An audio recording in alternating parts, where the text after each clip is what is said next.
রাজধানীর সার্বিক চিত্র কেমন দেখছেন?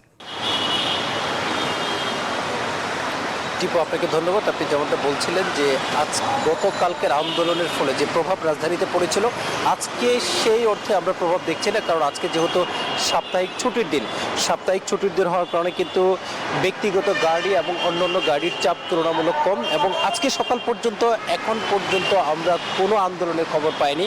গতকালকে রাজধানীর বিভিন্ন জায়গায় যেভাবে রিক্সা চালকরা নেমেছিল, অটো রিক্সা চালকরা, আজকে আমরা তাদেরকে এখনো পর্যন্ত দেখিনি। তবে গতকালকে কিন্তু তারা একটা আলটিমেটাম দিয়ে রেখেছে যে হাইকোর্ট থেকে যে নির্দেশনা দেওয়া হয়েছে রাজধানী থেকে অটোরিকশা তুলে দেওয়ার, সেজন্য তারা বলছেন এই দাবি প্রত্যাহার করতে হবে এবং আগামী রবিবার তারা বিআরটিএ ঘেরাও করার একটা কর্মসূচি দিয়েছেন। আজকে যেহেতু সাপ্তাহিক ছুটির দিন, ফলশ্রুতিতে যানজট সেই অর্থে দেখা যাচ্ছে না। এবং আজকে আমি যেখানে দাঁড়িয়ে কথা বলছি এই জায়গাটিতে গতকাল কিন্তু ব্যাপক ধাওয়া পাল্টা ধাওয়ার ঘটনা ঘটেছে।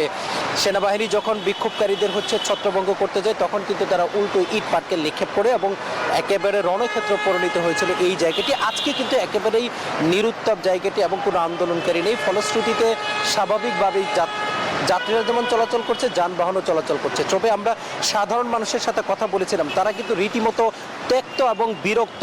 কোনো কিছু হলে রাস্তা বন্ধ করে আন্দোলন এবং রাস্তাঘাটে মানুষকে ভোগান্তি করে তৈরি করা না করার তারা আহ্বান জানিয়েছেন। এবং তারা বলছেন দ্রুত সময়ের মধ্যেই সরকার যেন একটা সমাধান করে, যেন রাস্তা বন্ধ করে কেউ আন্দোলন করতে না পারে, এই প্রত্যাশার কথাই কিন্তু তারা জানিয়েছেন।